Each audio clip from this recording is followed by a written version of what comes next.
¿Cuántos quebraderos de cabeza está dando a nuestros políticos la obtención de másteres y títulos de doctorado? El listón se ha puesto tan alto que muchos de ellos sienten pavor cada vez que alguien mira sus currículos. No vaya a ser que le descubran que recibieron un trato de favor precisamente por ser político, que es lo que muchos españoles piensan. Existen dos cuestiones a abordar en este asunto. La primera es si había necesidad de inflar la vida académica con títulos que jamás iban a ejercer estos políticos. Que alguien me diga si Cristina Cifuentes precisaba de un máster de Derecho Autonómico siendo presidenta de la Comunidad de Madrid. Si Pablo Casado cursó un máster del que dice ni siquiera ha tramitado su expedición del título, o el llamativo título de Estudios Interdisciplinares de Género de la exministra Carmen Montón, que digo yo que poco trabajo iba a encontrar fuera del ámbito político con semejante nombre, o la tesis doctoral del presidente del Gobierno de la que tanto se está hablando. La segunda reflexión es que esta titulitis ha sido impuesta por el sistema y por los propios políticos. Lo peor es que la sociedad lo ha asimilado. A diferencia de otras sociedades europeas y americanas, en la que prima lo que has hecho en tu vida más que lo que has estudiado, a los españoles nos ha dado por poner títulos en nuestro currículum, ya sea un máster de elaboración de diccionarios, que les aseguro que existe, o el curso de guitarra de CCC, porque todo vale. Y es que tenemos lo que nos merecemos, una sociedad obsesionada por acumular diplomas para finalmente y desgraciadamente acabar de camarero o de auxiliar administrativo en una de las extintas cajas de ahorro. Un político debería acreditar su valía primero con la experiencia acumulada en un trabajo que nada tenga que ver con haber crecido amamantado por los pechos de un partido político cualquiera, y a partir de ahí servir a los demás con verdadera vocación de servicio y no para hacer de la política una forma de vida como han hecho algunas generaciones que ahora sufren las consecuencias de no haber conocido vida laboral más allá de un cargo. Ahora vemos con el paso del tiempo que los títulos no dan la felicidad, y sino que se lo pregunten a nuestros políticos que están siendo juzgados por el nivel que ellos mismos han impuesto al resto de la sociedad. Buenas noches, bienvenidos a este espacio de La Picota.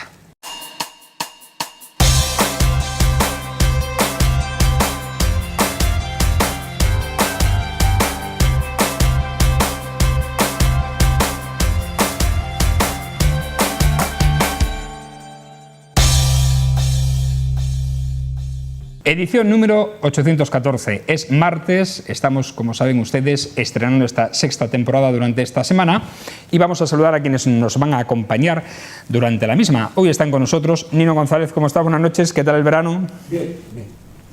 No nos vamos a quejar porque siempre hay gente que te podrá decir algo. Bien, con el calor retrasado, eso sí, porque estamos ahora teniendo un mes de septiembre incluso más caliente que el mes de julio, si cabe, pero bien, tranquilo, ¿no? Sí. Ya con el comienzo de curso, con todo, ¿no? Danzando. Leonor Nogales, ¿cómo estás? Buenas noches. ¿Qué tal? Buenas noches. ¿Y tú qué tal? Muy bien, ¿no? Hoy el verano fenomenal. Además con acontecimiento familiar incluido. Bueno, pues sí, porque acordaros que en el último programa os dije que celebramos la boda de mi hija en el mes de julio y efectivamente, pues nada, celebramos la boda, afortunadamente todo salió muy bien, disfrutamos muchísimo, nos juntamos familia que hacía años que no nos veíamos, que eso también es muy importante, primos míos de Bilbao, que la verdad es que a veces se nos hace ya un poco lejos, ¿no? Y vamos poco por allí. Pero bueno, yo tengo allí toda la familia por parte de mi madre y nos hace mucha ilusión juntarnos.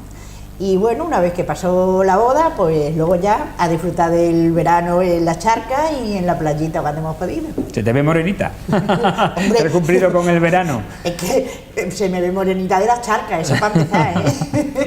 Porque allí se pega mucho. Fernando Valenzuela, ¿cómo estás? Buenas noches. Buenas noches. Pues yo lo voy a resumir con una frase que no sé si alguna vez he dicho en este foro. No se puede estar mejor. Creo que no. Pues ahí va. Mejor imposible, ¿no? Imposible. Bueno, tu verano en Retamar, ¿no? Aparte, sí, en Retamar, aparte de las visitas a la costa también. Claro, sí, porque recibo a mis nietos que viven en Madrid, pues los recibo allí en Retamar. Vengo a Mérida con alguna frecuencia, pero estoy para que ellos disfruten allí del pueblo y de las cosas de los pueblos, que además a los niños les viene muy bien porque en los madriles hay ciertas cosas que se pierden. Sí. Entonces aquí se las reencuentran. Recuerdo a mi nieto que tiene 11 años, el último día llorando allí como una magdalena, se acordaba de los amigos y de las amigas, y eso de separarse, y bueno, pues es buen síntoma que tiene buenos sentimientos, y bueno, pues me gusta que llore. Si es de felicidad, como en este caso. Ruma Casillas, ¿cómo estás? Buenas noches. Hola, buenas noches. Cuéntanos tu verano, ¿qué tal? ¿Cómo ha sido? Francamente bien, un verano muy tranquilo, muy lleno de gratitud a mi recuperación del bache que pasé, y ya está, con la familia y tranquilo. No ha habido más historia, no tengo por qué decir ninguna cosa especial que se haya destacado en el verano. Simplemente han ido pasando los días, yo he estado bien, hemos estado muy a gusto con toda la familia y tranquilo, y ya está. Con las pilas cargadas. Sí, sí, por supuesto. Es cierto que estos días también implica eso, ¿no? La reunión familiar, ¿no? En torno a unas vacaciones. Bueno, vamos a hablar en primera cuestión de temas de alcance local, porque según ha adelantado a esta cadena la delegada de contrataciones, la rehabilitación del Teatro María Luisa no sufrirá un retraso excesivo debido a la retirada del amianto de la cubierta, ya que se requiere de una actuación especial y a la cata adicional que el consorcio va a realizar en la entrada del edificio y que no estaba contemplada en el proyecto inicial. Por otra parte, en los próximos días se licitará el proyecto de alumbrado de los paseos y zonas deportivas de las Islas del Guadiana en Mérida, con el que se pretende incrementar su utilización tras la puesta de sol. El proyecto sigue los criterios de eficiencia energética y protección contra el vandalismo para evitar los ataques a estas luminarias. En total se instalarán un total de 186 farolas en los senderos y 8 proyectores en los espacios deportivos con una potencia total de 8.790 vatios. La actuación se dividirá en 4 zonas o tramos: la zona sur, que comprende desde el Club de Piragüismo al Puente Fernández Casado; la zona de la Alcazaba, desde ese Puente Fernández Casado al Puente Romano; la zona de la Avenida de Roma, que va desde el Romano hasta el Lusitania; y por último la zona de Pancaliente, que va desde el Puente Lusitania y hasta el recinto ferial.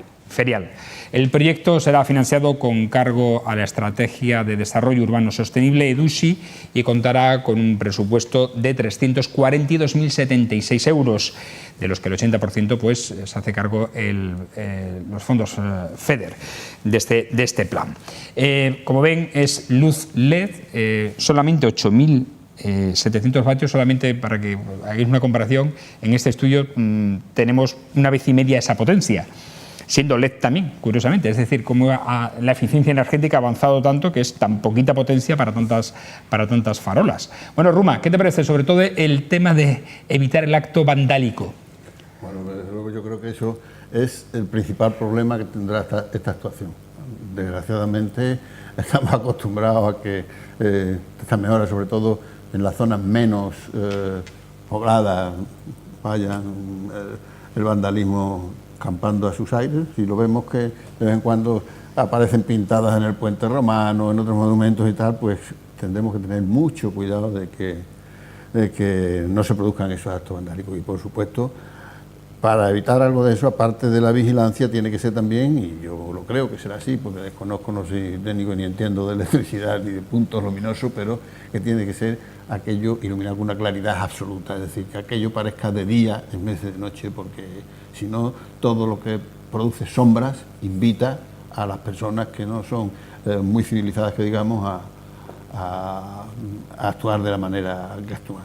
Me parece estupendo que se ilumine todo eso, se habilite, porque creo que es una zona de expansión de Mérida preciosa y además muy en el centro de Mérida, donde se puede aprovechar todo el mundo de ello, y me parece muy bien que se haga eso adelante. Y en cuanto a lo de Teatro María Luisa, pues nada, eso sigue la cosa tal como está, cada vez de vez en cuando aparece una cosa nueva que lo va retrasando, y yo entre esas cosas pues siempre digo lo mismo, el año que viene si Dios quiere, porque además estas cosas que están diciendo aquí del Teatro María Luisa era todo previsible, es decir, es natural. La cubierta de amianto se sabía que había que quitarla, porque eso no está permitido, entonces había que quitarla, luego tenía que tenerse en cuenta eso, y que allí al mover la altura el consorcio pretende hacer unas catas, pues también como en cualquier otro sitio, o sea que es que no me parece que sean cosas anormales, ni hay que poner el grito en el cielo porque se vayan a hacer esas cosas. Esos retrasos debían de estar previstos y haber actuado antes para que no se demorase más, porque esto, vuelvo a repetirte, esto es como el hermano Lobo. ¿Cuándo desaparecerá la censura, Fran? El año que viene, si Dios quiere. Fernando. ¿Qué opinas? Bueno, realmente, en cuanto a lo del Teatro Cine María Luisa, bueno, pues esos retrasos que son digamos, normales. Es decir, llega un momento determinado a ejecutar la obra o a iniciarla o tal, y lo de los techos esos de Uralita son muy problemáticos, muy problemáticos. La verdad que es que ni siquiera... Porque requiere una operación especial claro, para retirarlo, un equipamiento especial, muy costosa. Sí, es cierto. De forma que está ocurriendo en los pueblos, que venden una casa que tiene el tejado de Uralita y luego se llevan la extraordinaria sorpresa de que cuando van a reformarla y ven lo que vale quitarle el tejado y ponerlo, o sea, quitar el tejado de Uralita con esas personas especializadas que tiene, se le incrementa extraordinariamente la compra, se sienten frustrados. Pues yo creo que sí, se podía a lo mejor pleitear en algún sentido por lo de vicios ocultos. Pero realmente no sé si hubiera hecho a lo mejor, por ejemplo, alguno de los políticos hubiera hecho su bandera de ejecución con el teatro, el María Luisa, pues a lo mejor, no sé, pero realmente, pues no, es una cosa muy sentimental de Mérida, lo de la ejecución de la reforma del Teatro María Luisa. Realmente no me creo que haga falta con los espacios que hay de teatralidad. No me creo que sea muy necesario, pero vamos, muy bien, que lo haya cometido, tal lo que tal, únicamente porque no lo va a poder Antonio lucir en su campaña electoral, o será una baza para los opositores, que no sabemos quiénes van a ser todavía. No están designados. No tiene, a lo mejor no tiene ninguno, a lo mejor está él solo, se presenta él solo.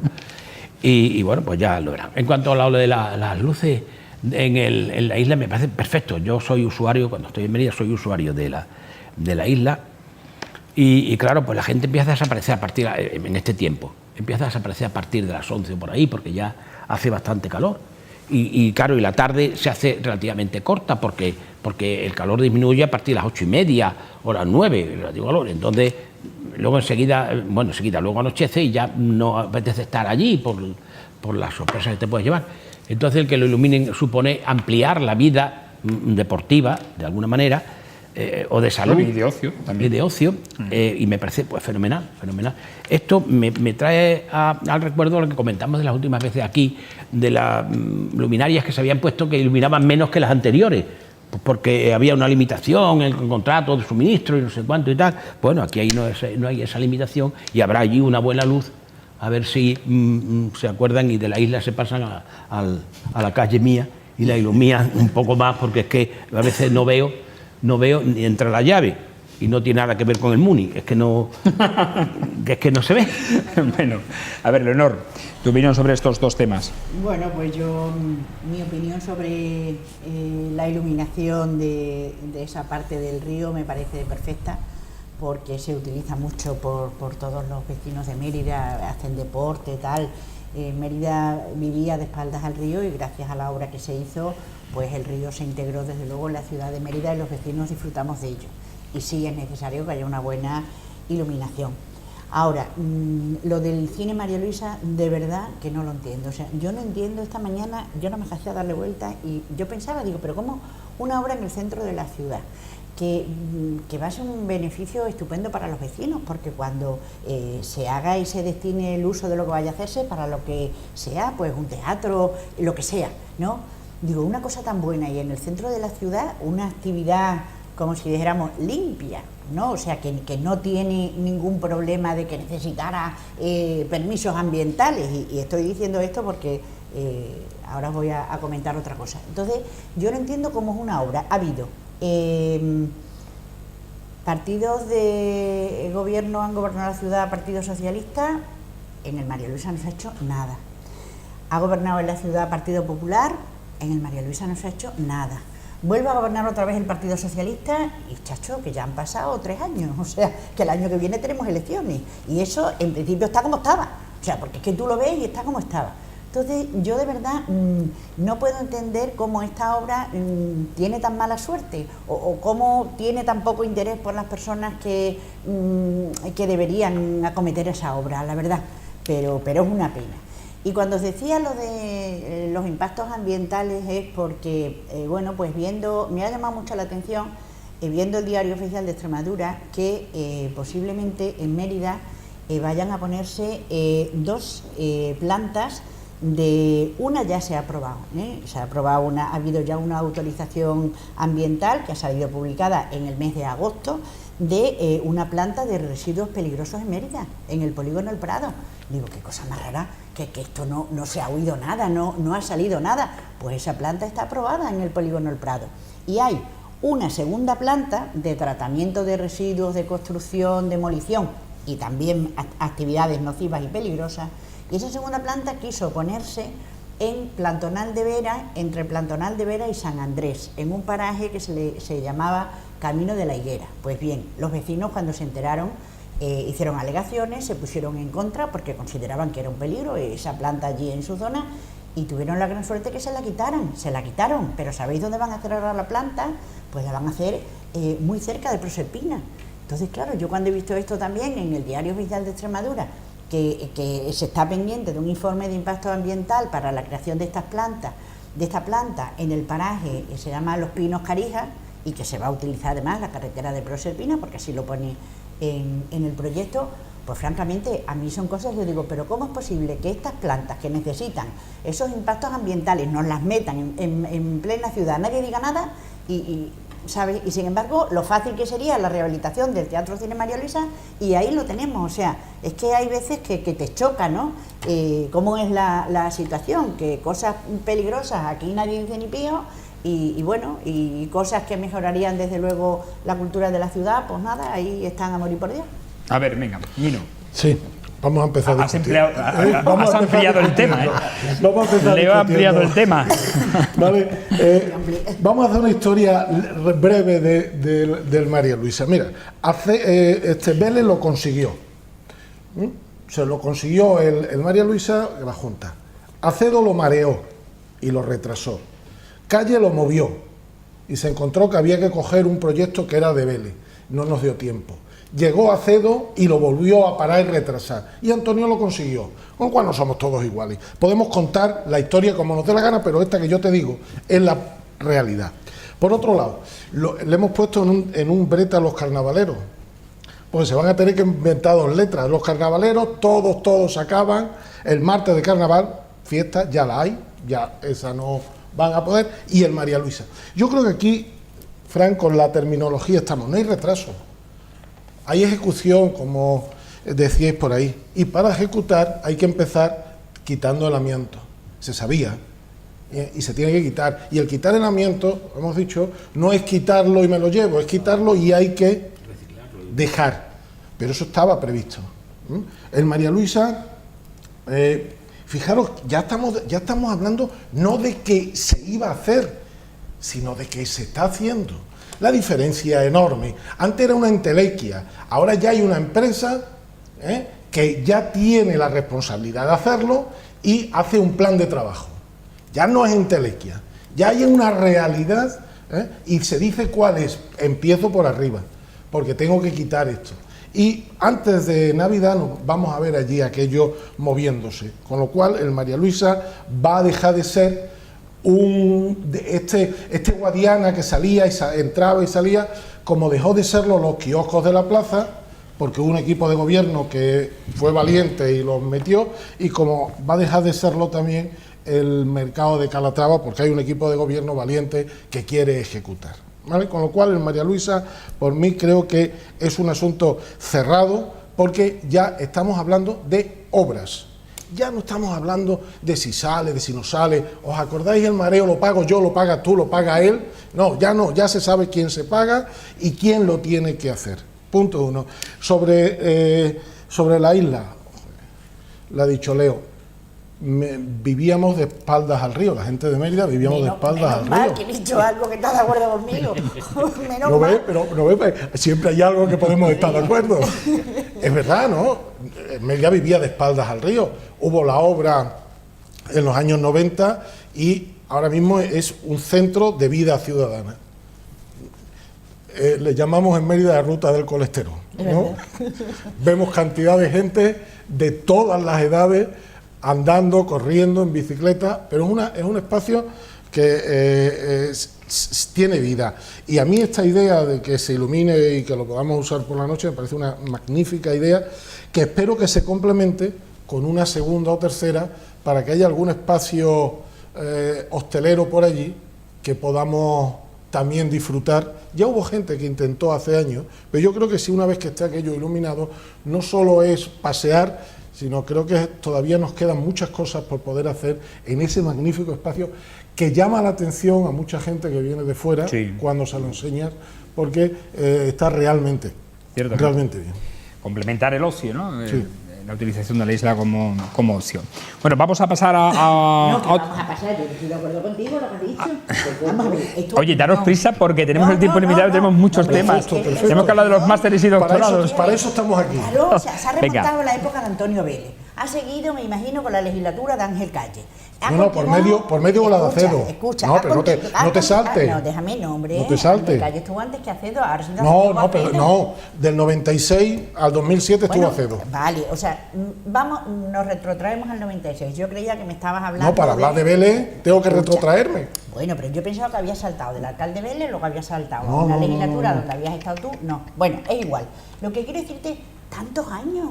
Y vas a decir que hay algo hay que decir, algo ha fallado, algo ha funcionado mal. De hecho, la legislatura que se empezaba la obra del María Luisa, estamos a punto de terminarla. En el mes de enero dijeron, en la primavera ya se empiezan las obras aquí, pero vamos a ver, ¿en qué cabeza humana cabe que ahí no hay? Yo cuando se hace un proyecto me imagino que se hace con todas las de la ley, no un proyecto que se hará es que hay el amianto. Bueno, pues eso ya se sabía y cuando se hace el proyecto se ve que tiene que haberlo. Y es que además del amianto ahora hay que hacer catas, es que aquí en Mérida hay que hacer catas en todos lados. Entonces, o sea, es que son unas excusas de mal pagador para mí, es mi opinión. Y por eso quiero decírtelo, porque fíjate, es que terminan la fíjate las excusas de mal pagador, Leo, que cuando que las han tenido otros grupos cuando perdimos las elecciones el equipo de Ángel Calle, el proyecto estaba adjudicado y el ayuntamiento, el equipo de gobierno de Acedo tenía que poner 300.000 euros y se hubiera empezado. No quiso. ¿Y tú qué te crees? ¿Que yo voy a decir que eso está bien? No me parece bien. Pero no me compares a quien mueve con quien retrasa. Yo fui a Madrid con Julio César Fuster más de 10 veces porque queríamos hacer una obra y nos encontramos que no podíamos hacer una obra porque había un señor que había ganado un proyecto en el año 92 y había que hacer el proyecto, porque el señor fue a los tribunales y dijo, yo he ganado esto. Tienes aquí a Antonio, se lo puedes preguntar en otro momento. Claro, el proyecto del año 92 había que adaptarlo al año 2011. ¿Y qué pasa? ¿Cuánto se tardan en hacer un proyecto? Pues anda, 4 años se tardó porque el señor que tenía... Un monográfico de... Que yo tengo un arquitecto Amparo. Pues pregunta, vamos, nada más que le tenían que haber dicho que lo hiciera. Pregúntale al arquitecto Amparo si se puede modificar algo que es suyo. Claro, efectivamente. Es que si el dueño del proyecto es el arquitecto que lo redactó. Pero habrá indemnizaciones, habrá lo que proceda. Yo lo que te digo que esto ha sido una obra que desde luego... Sí, pero Leo, ahora está, ya no es una entelequia, ahora ya está. Y ha habido alguien que hay que reconocérselo y dice, tú eres el que lo has conseguido. Lo otro lo has mareado, tú lo has conseguido. Ojalá. Yo lo que veo es que ha pasado a la legislatura prácticamente. Entramos en política autonómica porque el presidente del PP extremeño, José Antonio Monago, ha respondido a las declaraciones que el secretario general del PSOE realizó este pasado domingo sobre su persona, en las que decía que el líder popular lleva 1 mes y medio rematado porque no sabe si será candidato. Monago ha contraatacado afirmando que la ruina en Extremadura se llama Fernández Vara y que el actual presidente de la Junta no puede ganar las elecciones de 2019 porque no ha aprobado no el curso completo, que sería la legislatura, sino ninguno de los parciales. El líder del PP regional ha insistido en que a Guillermo Fernández Vara los ciudadanos le dieron la oportunidad de volver a ser presidente de la Junta en 2015, por lo que, en su opinión, no puede pedir más oportunidades, ya que ha tenido 2 y no ha sacado a la región del furgón de cola. De esta forma se ha referido a la subida del IPC en agosto, a la subida de la luz, a que la región dice tenga más déficit o el déficit más alto del país, o a que sea el líder de desempleo, a lo que ha unido proyectos que se han, dice, esfumado, como el Matadero en el sur de Badajoz o la azucarera de Mérida. Por otro lado, Monago ha criticado que Vara, tras su periplo en el Vaticano, en lugar de dedicar un tiempo a plegarias, lo único que ha hecho esta semana ha sido convocar una rueda de prensa para meterse, dice, con él. Fernando, ¿qué te producen estas declaraciones y contradeclaraciones. Me deprimen absolutamente, porque conversaciones tabernarias y de baja altura. No me parece bien, porque además, ¿no crees tú que lo dicen con la sutileza con que tú lo has estado diciendo? Han dicho palabras más gruesas uno de otro y otro de uno. A mí me gustaría que cuando aparece el presidente del gobierno regional, utilice, de no ser que sean, bueno, pues actos de estos de inauguración y tal, donde se cogen 4 palabras de lo que dice y tal. A mí me gustaría que hicieran una rueda de prensa seria en la que nos expusiera qué se está haciendo, qué se ha hecho, no cada vez pero sí de los proyectos más inmediatos o de los acuerdos que se haya adoptado en la Junta de Gobierno, y de las otras series de historias, de las historias politiquillas, ni comentarlas. Es decir, usted me cuenta cómo se ha hecho, qué se ha decidido, cuáles son las perspectivas. Sí, bueno, pues no con pinceladas generales para que nos vayamos enterando de qué vamos. Y cuando el señor de la oposición, el presidente Monago, haga su intervención, que tampoco la haga a nivel de semi-insultos, de descalificaciones, de caricaturizaciones de situaciones o de personas, sino que plantee alternativas también serias. Es decir, en una rueda de prensa, con tranquilidad, con seriedad, planteo, mire usted, no me parece bien, señores extremeños, lo que está haciendo el señor Fernández Vara, pero no, siempre el monotema de la deuda y somos la cola de España en paro, en no sé qué, no sé cuánto. Ay, mire usted, algo tenemos que ver también los extremeños, porque no me creo yo que solo Fernández Vara sea capaz de tirar de todos. Porque si un señor va y está en lo que se llama economía sumergida, pues no está contribuyendo a las arcas extremeñas, bueno, a las nacionales y a las extremeñas por lo que le corresponda. Entonces eso no puede evitarlo, no puede obviarlo Fernández Vara. Entonces me gustaría que fueran políticos más serios y que se ignoraran en ese sentido personal, y se dedicaran a decirnos, a informarnos de qué se está haciendo y qué se debería hacer por parte de la oposición, o criticar realmente y con seriedad qué es lo que se está haciendo mal para que Extremadura mejore, y presentar proyectos alternativos visitando Extremadura y diciendo por aquí se puede hacer esto, por aquí se puede hacer lo otro, y esto, pero es que me da penita escucharlo. Va a ser difícil, por todas las partes, digo, porque entramos en clave electoral ya. Bueno, en este mes de septiembre ha comenzado la campaña electoral, aunque se dice que hasta el mes de marzo no es oficialmente el pistoletazo de salida, pero estamos en clave electoral. Ruma. Bueno, yo creo que todas estas manifestaciones de Monago a mí me parecen vanas, o sea, me parece una frase suelta sin decir nada, se dice siempre cosas que se sueltan pero que no van a ningún lado, nada más que por llamar la atención, por decir ciertas cosas, pero ya está, porque es verdad lo que dice Fernando, cuando dice estamos en la cola del paro, y hay que preguntarle al señor Monago, cuando usted gobernaba, ¿dónde estábamos en el paro? En la misma cola. En la misma cola. Luego no vayamos a echar a descargar todo eso. Yo me parece bien que si el señor Vara no cumple con las cosas, no hace lo que tiene que hacer, no hace nada, pues que salga a la oposición, diga lo que tiene que decirle, pero no tirando frases vacías, o sea, frases por decir algo. No tiene sentido en ninguna clase que se diga estas cosas. Que el señor Vara es el responsable de que Extremadura esté en el último lugar. Mire, el responsable de que Extremadura esté en el último lugar son muchas personas, muchas, y muchas instituciones, no solamente el señor Vara. El señor Vara tendrá su tanto de culpa como la tiene cualquiera, otro de los que estén interviniendo, pero se habla que dónde están los proyectos, de si la azucarera que iba a venir, que si el matadero que se iba a hacer, bueno, pues cuando no vienen o no han venido, lo que habrá que indagar y sacar al señor Monago las cosas para aclararlas, es decir, ¿por qué no? Es decir, ¿qué se le ha ofrecido?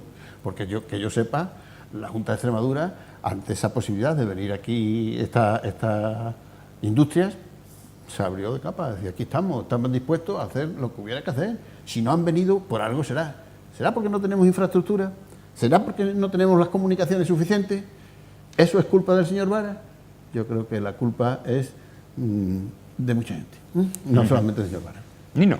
Sí, mira, hablamos de responsabilidad y es curioso, en el guión que nos has dado para ver hoy, viene lo que dice Monago, nada más. No aparece el PSOE. solo Monago. Porque ayer tratamos lo que dijo el PSOE. Vale. Pero ayer tratamos lo que dijo el PSOE en en ese programa que hizo el me domingo en gustaría Mérida. que Monago nos viera, porque así aprendería, ¿vale?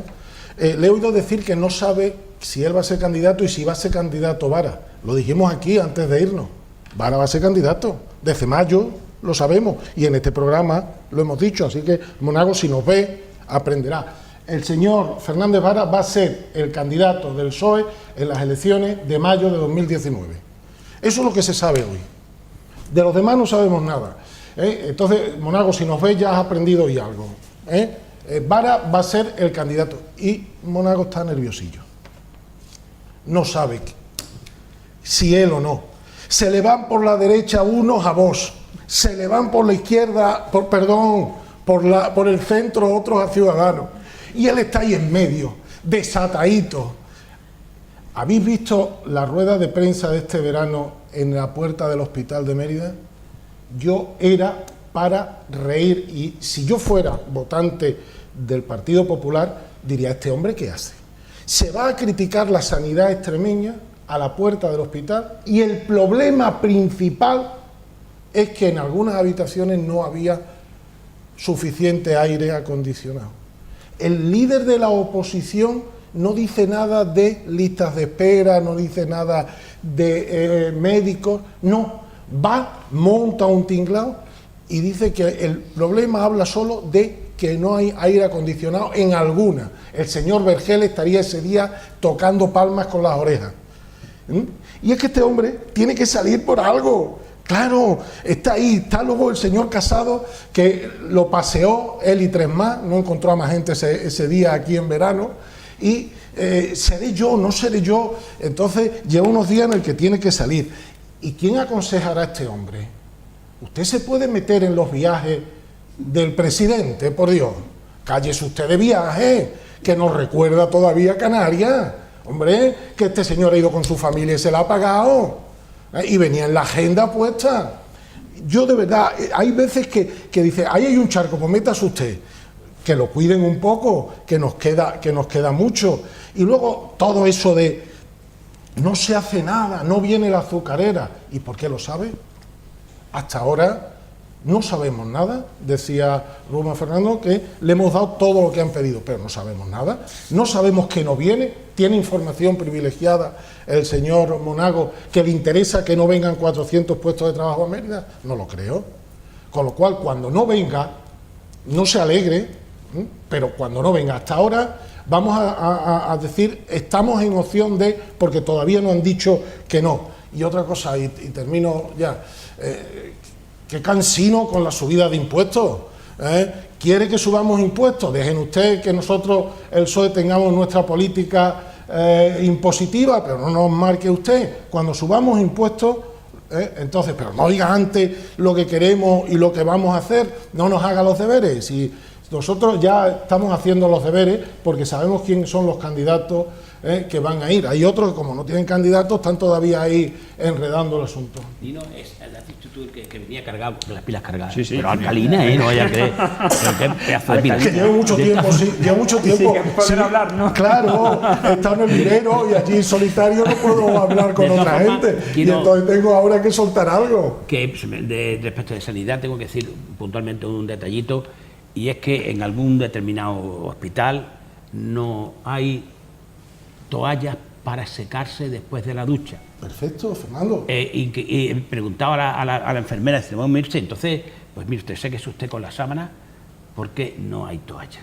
¿Y en qué hospital ha sido ese? Vea, operar a un amigo mío, pues debe ser Zafra, en el hospital de Zafra. Un amigo mío que lo han operado una determinada cosa, y ya después de la ducha, pues... ¿Pero eso es un asunto coyuntural o estructural? No lo sé, no sé. Claro, lo pongo aquí precisamente para que, si sabéis algo más de esas carencias, pues lo digáis, porque me parece que tenemos la obligación de denunciar determinadas cosas. Yo, Indudablemente. la verdad que, las 2 veces que en los 2 últimos años he tenido que estar hospitalizado, no tengo quejas de ninguna cosa. Ya, no, yo No tengo quejas de no voy a ninguna la seguridad clase, social, la porque yo verdad. estoy en lo... Ni del material ni del personal. Vale, yo te digo eso, es verdad, de un amigo mío. Y agradecido. Por cierto, que hoy, a lo que has dicho de la azucarera, Nino, la consejera nueva, Olga García, ha dicho que la empresa sigue estudiando el proyecto. Leo, adelante. Eso es una buena noticia, ¿no? Bueno, mala no es cuando no hay negativa, ¿no?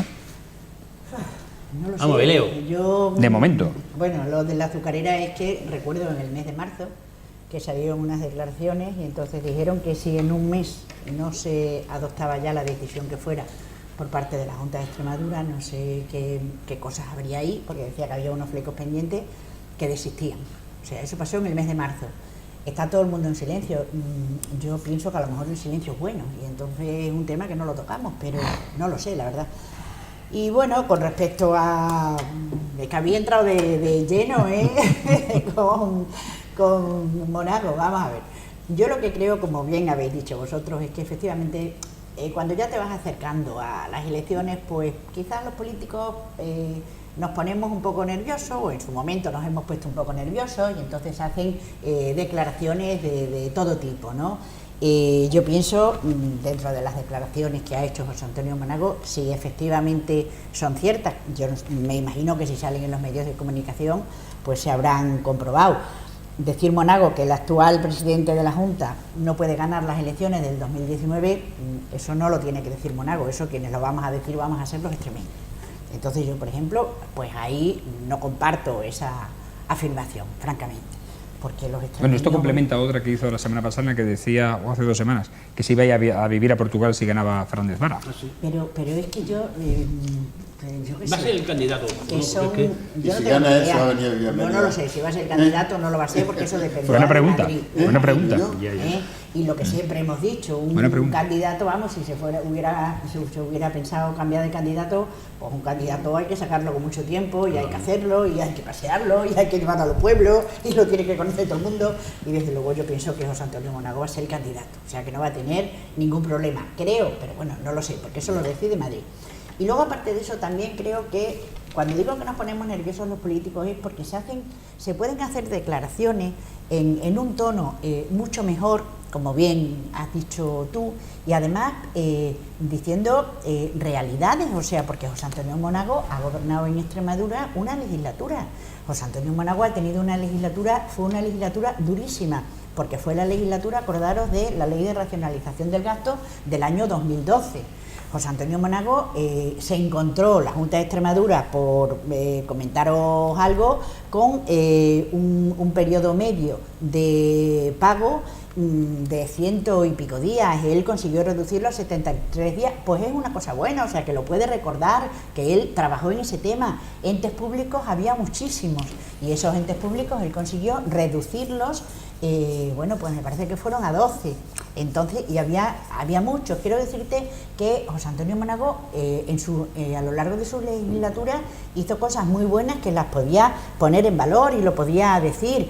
Incluso, mira, el mismo paro en Extremadura, yo recuerdo que en el mes de mayo, además he intentado sacar las cifras para mostraroslas, en el mes de mayo del 2015, cuando José Antonio Monago termina su legislatura, el paro había bajado en 4.000 y pico personas en Extremadura. Quiero decirte que bueno, que hay detalles y pinceladas que se pueden ir dando y que de alguna manera no hay que tampoco, bueno, pues decir las cosas que se están diciendo, y que bueno, que hay paro en Extremadura, sí, eso lo sabemos, pero desde luego no es responsable, será responsable cada uno en función de los años que ha gobernado en Extremadura y cada uno en función del tiempo que ha estado, porque José Antonio Monago está 4 años, no va a ser responsable del paro en Extremadura. En Extremadura lleva gobernando el Partido Socialista muchísimos años, luego aquí cada palo tendrá que aguantar su vela, pero sin necesidad de decir no se van a ganar las elecciones. Bueno, eso se verá, porque eso somos los extremeños los que tenemos que decirlo. Que efectivamente había previsto un matadero en la zona sur de la provincia de Badajoz, pues sí es cierto. Y ese matadero ahora se escucha que se va a llevar posiblemente a Huelva, a un paraje de la zona de Huelva, cercana a Extremadura, pero en Huelva.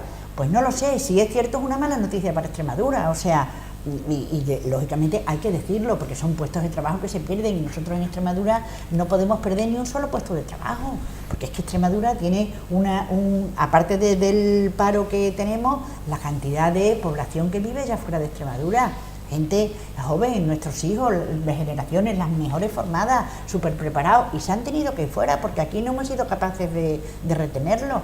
Y efectivamente hay muchos temas importantes de los que se puede hablar y que a los extremeños nos gustaría conocer. A mí me gustaría saber cómo quedó endeudada Extremadura, por ejemplo, es un dato, bueno, pues durante el gobierno del Partido Popular, y también me gusta que se ponga en valor, y sí me gustaría desde luego que lo pusiera en valor José Antonio Monago y que dijera, el endeudamiento de Extremadura actualmente es tanto, porque yo sé que se ha recurrido al FLA por parte del gobierno actual de Fernández Vara. El FLA es el Fondo de liquidez autonómico, y se ha tenido que recurrir, millones, claro, porque hay o sea, que eso quiere decir que nos hemos metido en más deuda.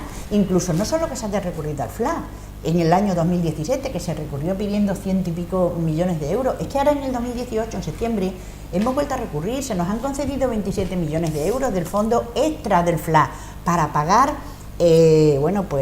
facturas del ejercicio anterior. La mayor parte son todos por servicios del SES, de la sanidad en Extremadura. Quiero decir con ello que, bueno, todo eso se puede poner en evidencia y que se vea sin necesidad de entrar en esa política de pago. Hay una cosa muy simple, es que las cosas que está diciendo son cosas muy simples. Es decir, si yo tengo la razón, estoy diciendo que usted tiene la culpa, que usted ha endeudado más, que usted me ha llevado más al paro, vamos a sacar de cosas, es que, bueno, pero es que además es muy fácil, es un hecho controvertible y objetivo. A veces se dice eso y se sacan los datos. Claro, y los datos son incontrovertibles, ahí están. Pero lo que no se puede hacer es hablar y no aportar nada. Eso es lo que a mí me parece absurdo. Hombre, pero mira, una de las cosas que hablaba Monago era del déficit en Extremadura. Efectivamente, el déficit en Extremadura es importante en relación al PIB. Somos la tercera comunidad autónoma, la tercera, porque la primera que tiene más déficit en España es Castilla y León, con el 0,95%.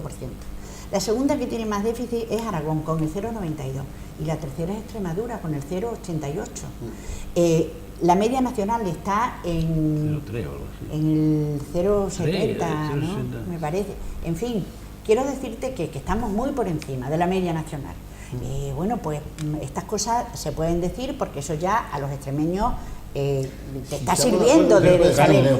Y encima hago una comparativa. Además de las cosas esas que tú estás diciendo, que saca el dato de cuando él estaba y lo ponga uno al lado del otro, claro, cuando se quedan las cosas claras. No porque tú me saques ese dato, quiere decirse que eso sea... claro, ¿y qué se ha hecho con ese déficit totalmente aumentado? Cierto, es decir, hay que compararlo con los datos suyos. No, pero mire, si pones sobre la mesa nada más que uno, tú no puedes compararle.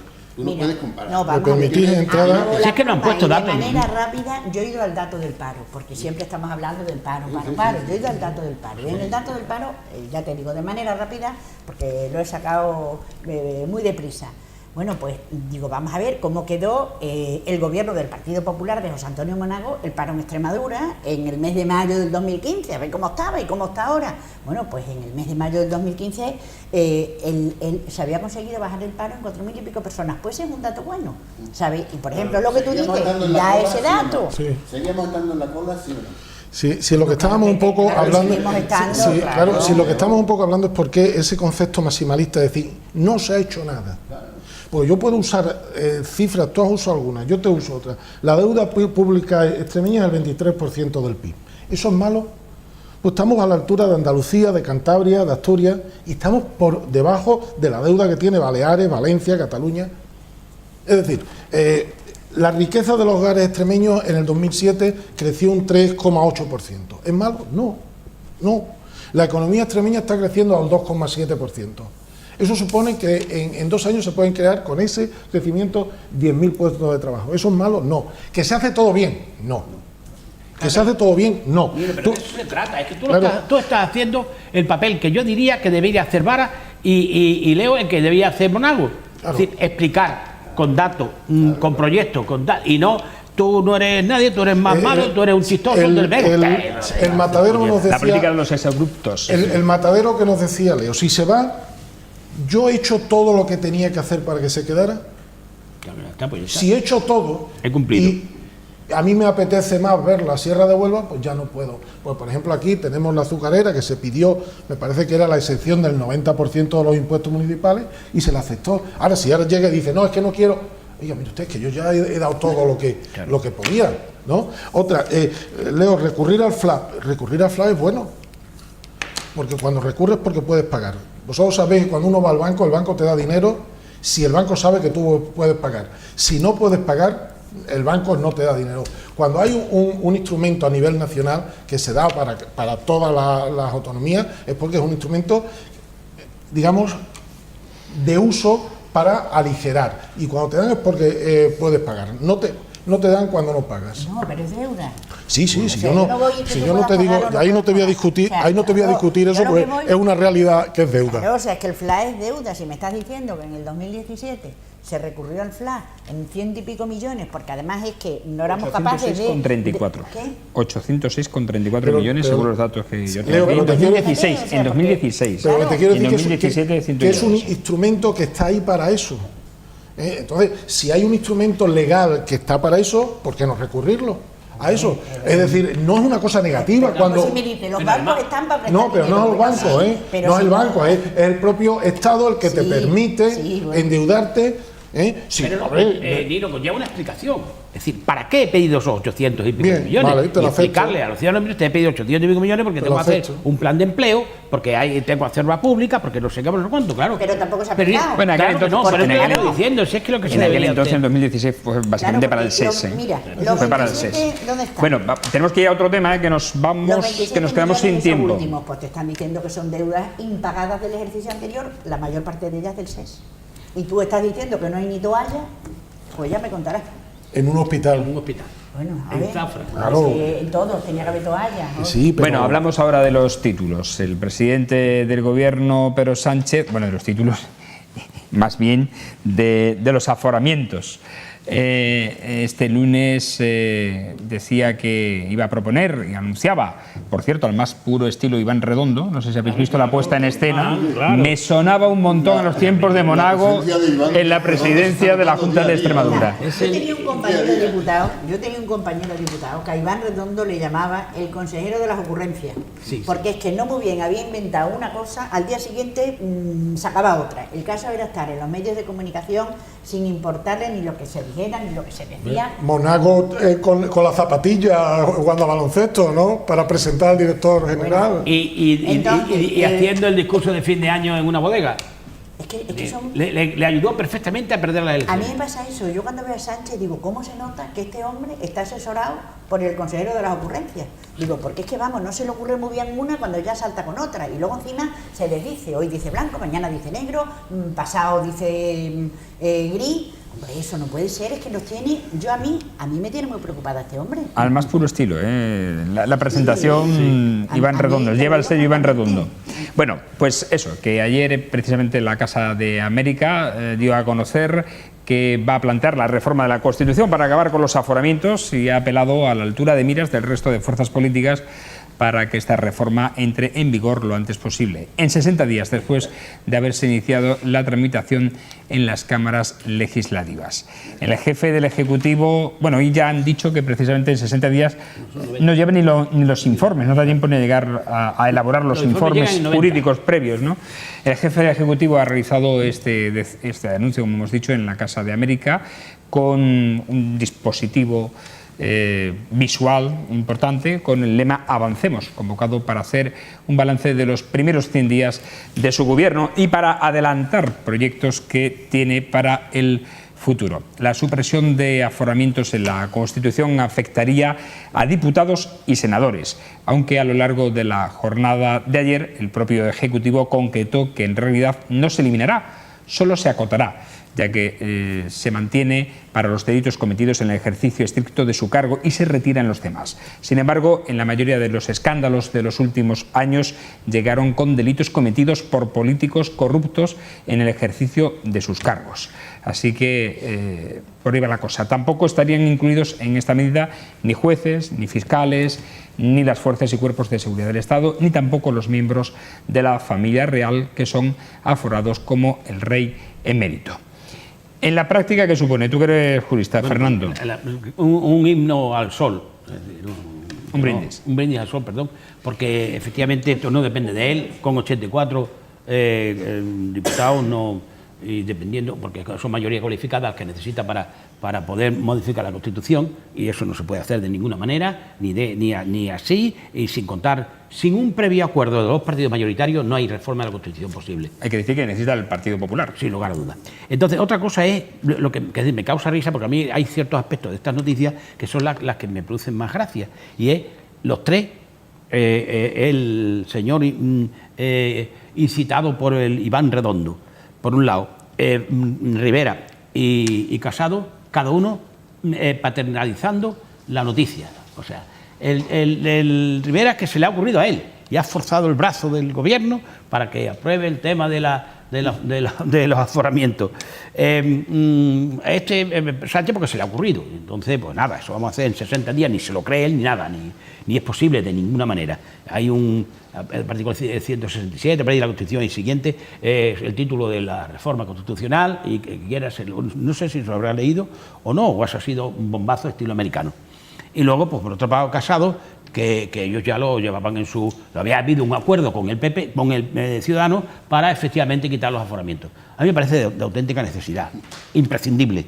Pero claro, si no se los quita por ejemplo, a los diputados regionales, porque para eso hay que modificar los estatutos, esos estatutos luego tienen que pasar por el Congreso de los Diputados, pues esa modificación estatutaria, pues la verdad es que es de una complejidad procesal extraordinaria.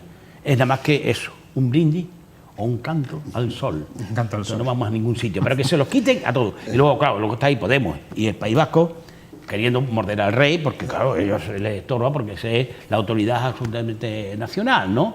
Y ellos no quieren allí ni Guardia Civil, ni policía, ni rey, ni nada. Ellos quieren un gobierno solo, y vamos cortando cachos de España y nos quedaremos, pues nosotros nos asociamos con Portugal y ya tenemos playa.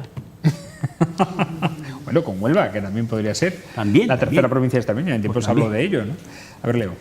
Oye, vamos a ver, yo pienso que Rivera, como tú dices, es que quiere asumir la paternidad. Bueno, es que precisamente hoy se está viendo en el Congreso de los Diputados el tema este de los aforamientos por una moción que presentó Rivera hace ya mucho tiempo, y que vosotros sabéis cuál es el trámite parlamentario, que tiene un plazo un poquito dilatado, y desde que se presenta hasta que se ve, pues a lo mejor pasan tranquilamente 3 o 4 meses. Entonces, por eso quizás Rivera quiere asumir la paternidad de los aforamientos, pero en realidad el primero que habla de aforamientos es Ruiz Gallardón. Ruiz Gallardón, siendo ministro de Justicia, ya propuso los aforamientos. Es más, proponía que en España, según él, había 17.000 políticos aforados, y él estimaba que, haciendo un pormenorizadamente y viendo la situación, los 17.000 los reducía a 22. O sea, eso ya lo propone Ruiz Gallardón. ¿Qué pasa? Que además de proponer los aforamientos, estaba pendiente la ley del aborto. Y entonces él se votó, salió en contra de lo que él había trabajado y había consensuado y había visto. Entonces él decidió irse, presentó la dimisión y se fue.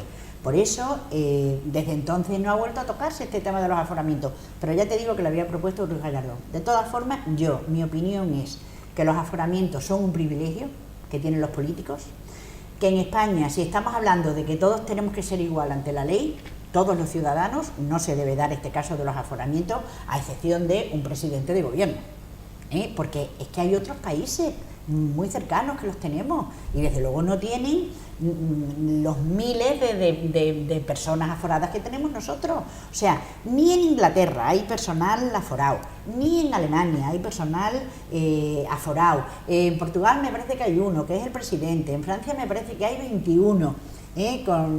Vamos, entonces yo no me explico cómo en España podemos tener 20 y tantas mil personas aforadas. Eso es un privilegio del que están disfrutando los políticos y otras muchas personas, no solo los políticos. Y yo considero que si en el resto de países eso no existe, ¿por qué tiene que existir aquí este privilegio? Yo pienso que todos iguales ante la ley. A ver, Nino. Sí, a mí, perdonadme, me parece una magnífica jugada de ajedrez. A mí me parece una magnífica jugada por parte del presidente. Decís que hoy presentaba Ciudadanos una moción. Ahora tendrá que explicar Ciudadanos si no aprueba, si no apoya este cambio en la Constitución.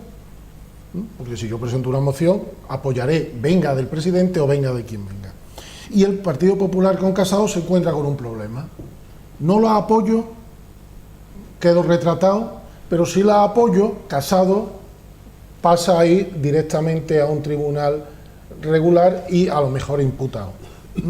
¿vale? Por lo tanto, la pregunta que yo hago, ¿es mala noticia el que se eliminen los aforamientos? No. En España hay, leo, 250.000 aforados. Vamos a quitar fuerzas de seguridad del Estado y tal, 232.000, eso no los tocamos, ¿no? Porque en el ejercicio de sus funciones, con lo cual hay 17.600. De esos 17.600 están jueces y tal, con lo cual también quitamos. Es decir, de lo que estamos hablando son de aforamiento de 2.000 cargos públicos, que yo estoy de acuerdo contigo, es un privilegio. Otra cosa es que se le juzgue en el ejercicio de su labor política. Ahora, yo cometo un desfalco y soy diputado de la Asamblea, pues me tendrán que juzgar igual que a cualquier español. En el ejercicio de decisiones que tenga en la Asamblea, eso es otra cosa. Con lo cual yo creo que estamos todo el mundo de acuerdo que lo del aforamiento a los políticos hay que quitarlo. Reservémosle al jefe del Estado, al presidente de gobierno, pero lo demás... Pero también se podía hacer un estudio con el resto de países de la Comunidad Europea, por poner un ejemplo, o con el propio Estados Unidos. Totalmente de acuerdo en eso. ¿Cómo están los demás? En eso totalmente de acuerdo, Leo. Lo que no podemos ser es extraños. Es decir, tú, cuando estabas en la Asamblea, tú tienes que estar cubierta de cuando tú estabas tomando una decisión política. Ahí sí. Pero luego tú en tu vida diaria no tenías por qué. Pero cuando tú estás haciendo algo en la Asamblea como político, tienes que estar cubierto, porque hemos visto por aquí otra gente que se mete en unos tinglados que te pueden hacer. Yo pienso que lo de los aforamientos lo que supone es una quiebra del principio de igualdad entre todos los españoles. Sí, si no estamos de acuerdo. Ya está, así de claro. Entonces, en el resto de países no existe, y aquí existen, fíjate, tú has dicho 252.000. Yo en la información que saqué de la época de Ruiz Gallardón hablaba de 17.000. No, pero porque ahí están los 250 están los policías. Sin contar todos. Estamos de acuerdo con los de 17. Un momento, vamos a seguir pulsando la opinión para abrir el debate con Ruma, que quedaba por opinar. Bueno,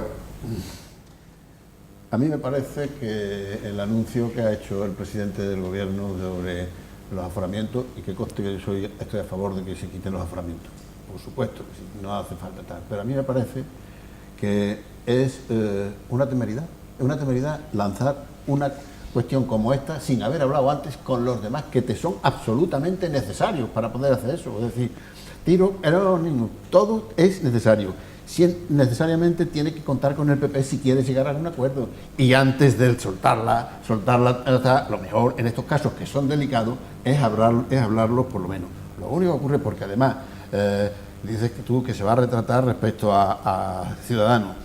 La propuesta de Ciudadanos es mucho más amplia que la que presenta el presidente. ¿Por qué no apoya al presidente la de Ciudadanos? ¿Es verdad? Espérate, niño. Porque no es lo mismo, Ruma. Esto es una moción, el otro es un cambio en la Constitución. Esas son dos cosas distintas. No, pero es que el cambio eso necesariamente pasa, tanto uno como otro pasa por modificar la Constitución. Pero Ciudadanos no pide eso. No, sí. Es que no me digáis que una moción es lo mismo que un cambio constitucional. Vamos a ver. Yo no sé nada de Parlamento, pero una moción no es lo mismo, pero no me lo pongáis al mismo nivel. No, porque estamos equivocando a la gente que nos está escuchando. Una moción no es un cambio constitucional. Precisamente por eso no hay que confundir a la gente, Nino. Por eso no hay que confundir a la gente. Es decir, esa moción aprobada para que tenga efecto necesita forzosamente un cambio constitucional. Luego, por lo tanto, estamos en la misma situación. Es decir, una cosa que tú lo hayas dicho el presidente de una manera u otra. Yo sigo diciendo que es una temeridad haberlo lanzado. Con lo cual, Ciudadanos apoyará la idea de Sánchez. ¿Y por qué no apoya Sánchez la idea de Ciudadanos? Porque Ciudadanos presenta una moción y no un cambio constitucional. ¿Cómo que no, Nino? ¿Cómo que no? Vamos a ver. No equivoquemos. A ver, de uno en uno, por favor, para que se entendido. Yo tenía el uso de la palabra. Ya me digo que no tenemos que equivocar nada. Esa es una intención de Ciudadanos desde el principio y además con su programa electoral. Y es la consecuencia de haber roto su pacto con Susana Díaz en Andalucía, porque Susana Díaz se ha negado a llevar para adelante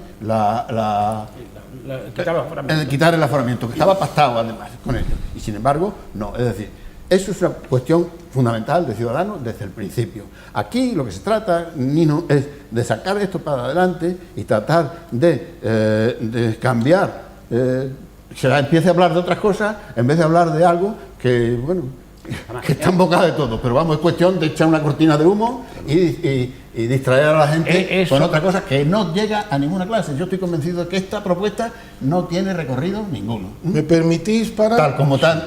Venga, a ver. La moción parlamentaria tiene por objeto que el Parlamento demuestre su parecer frente a algún acontecimiento. Nada que ver con cambio de Constitución. Y no me digáis para la gente que no escucha que es lo mismo. No es lo mismo, no es lo mismo. Me está diciendo que 1 euro es lo mismo que 1 millón de euros. No. No es lo mismo. Este es un primer paso para andar por casita para que el Parlamento, y lo otro es mojarnos y decir que la Constitución la podemos cambiar. Y se necesitan 2/5 y lo otro con que se vote. Yo te voto a favor, yo te voto en contra. Mira, es distinto. Tiene mucho más recorrido. A ver, se puede aprobar de las dos maneras. No. Sí. No. Bueno, déjame que te explique, bajo mi punto de vista. Se puede aprobar de dos maneras. Con un cambio directo en la Constitución, que es lo que tú estás diciendo, y con una moción que instan todos los grupos políticos del Congreso, instan al Gobierno a que se produzca un cambio en la Constitución. Si esa moción es aprobada, se va a producir ese cambio en la Constitución, porque luego tienen que empezar, luego se tiene que empezar a trabajar en ello. Vamos a ver. Y entonces una moción es instar al Gobierno a hacer algo. Hemos visto con el Gobierno Rajoy así que se instaba y el Gobierno luego las ha parado. Mociones así. Efectivamente no es lo mismo una moción que la propuesta de modificar la Constitución. Una moción se presenta al Congreso de los Diputados y se intenta ver el ánimo que plantean el resto de los grupos parlamentarios. Si todos fueran favorables a esa moción, evidentemente tienes terreno abonado para producirse luego el cambio constitucional. Pero necesariamente primero simplemente es una toma de contacto, preguntar la opinión de los distintos grupos políticos. Si tú, como tú dices, que los grupos parlamentarios proponen al Gobierno, es una proposición de ley, mientras que el proyecto de ley procede del Gobierno al Parlamento, en este caso del Parlamento al Gobierno. Pero sea como fuere, lo que estamos criticando es cómo se ha dicho y cómo se está haciendo esta noticia. No es posible que tú plantees, que digas que vas a modificar la Constitución y luego, acto seguido, digas que elaboren un informe los juristas. Será primero, pida usted el informe a los juristas y en función de lo que esos juristas les digan, plantee usted. Mire usted, yo quería modificar la Constitución, pero no puedo hacerlo porque no cuento con la mayoría suficiente, porque hay que hacer esto y esto. Sin embargo, lo han empezado al revés. Ha dicho, voy a modificar la Constitución sin que tengas atribuciones para ello. Ahora, la moción es otra cosa. La moción es simplemente, yo planteo la moción y veo quién está de acuerdo con lo que propongo. Que veo que hay mucha gente que aprueba esa moción. Hombre, pues entonces con gente, veo con cuántos cuento y así puedo plantear, si tengo mayoría suficiente, esa modificación constitucional, pero por su cauce. Bueno, en fin, señores, nos tenemos que ir, que nos hemos ya pasado con el tiempo. Arrancamos la editorial hablando de titulitis y tenemos que cerrar hablando de titulitis. Ahora un momento, porque simplemente voy a decir que la líder de Ciudadanos en Barcelona, Carina Mejías, modifica en su biografía en el Ayuntamiento de Barcelona y ya no dispone de un máster, un posgrado que decía que tenía. Lo ha modificado otra que también infló su currículum. Yo, antes de que pudiera ocurrir algo, he subido al trastero y he desenvolvado mi tesina de licenciatura. Por si acaso, y me la he bajado a casa, le he quitado el polvo, por si acaso alguien me decía algo, porque mi tesina de licenciatura es mía y me autoplagié yo, porque luego saqué un cuaderno popular de ella. Eres como tu compañera, la Valenciano, que decía estudios en esto y lo otro. No, yo he ido y por si acaso le he quitado el polvo. Lo que has comentado, Fran, es uno más de los 400 horrores que se han hecho en los últimos días, sí, totalmente. En fin. De esta gente que manda en los chismes. Sí, había un meme que decía... ahora tenemos que empezar con el graduado escolar de Podemos. Decía, confieso que el dodecaedro de sexto de GB lo hizo mi padre, no yo. Bueno, yo digo una cosa y no lo voy a decir, no quiero meterme en faena porque me parece que ya pasado mucho tiempo y no he hecho, pero yo tengo pruebas. Prueba porque he sido testigo, porque me la han ofrecido a mí mismo, de las corrupciones universitarias. Sí, que hay mucho más detrás de esto que se ha destapado ahora. A nuestro colegio, a mi colegio, han llegado de una universidad determinada a ofrecer unos trabajos o simplemente un curso y te cambiaban la titulación, te daban la titulación siguiente y había que presentar un trabajo determinado. Roma, pues eso duele. Espérate, un trabajo determinado, eso Nino, duele. y el trabajo ese te decían, bueno, pero si tú no lo quieres hacer, no lo hagas, te lo hacemos nosotros y vale tanto, ¿no? Ostras. Eso lo digo yo, Pues eso duele. porque yo he sido testigo y he sido uno de los que yo dije, a mí, esto, fuera, yo no quiero saber nada de esto. Pues eso, como dice Nino, duele. Claro. Duele porque hay muchas Pero personas quiero decirte que le ha eso costado es muchísimo el mal- esfuerzo y el dinero mal de sacar su nuestra titulación. universidad, donde los políticos son los corruptos, no digo que no, pero la corrupción está dentro. El problema está en la universidad. Y habría que revisar El problema está las en la universidades. universidad. Igual que muchos Y en muchos ciudadanos. casos los políticos y los no políticos Claro. eso, son víctimas de la corrupción esa. Sí, porque han sido planteadas desde Claro. las mismas universidades. Claro, claro. Nos vamos, señores, no hay tiempo para más. Gracias a Ruma Casillas. Hasta la próxima semana. Fernando Valenzuela, que tengas también una buena semana, igual que a Leonor Nogales. Hasta la Y próxima semana. a Nino González, hasta la próxima Hasta la semana. próxima semana. Y a ustedes agradecerles, como siempre, su atención e instarles a que nos sigan en las redes sociales, en Facebook, en Twitter, en YouTube y en Instagram, donde le informamos de todo lo que acontece prácticamente a diario a nuestro alrededor. Le instamos a una nueva cita en La Bigota. Hasta mañana miércoles. Buenas noches y que sean felices.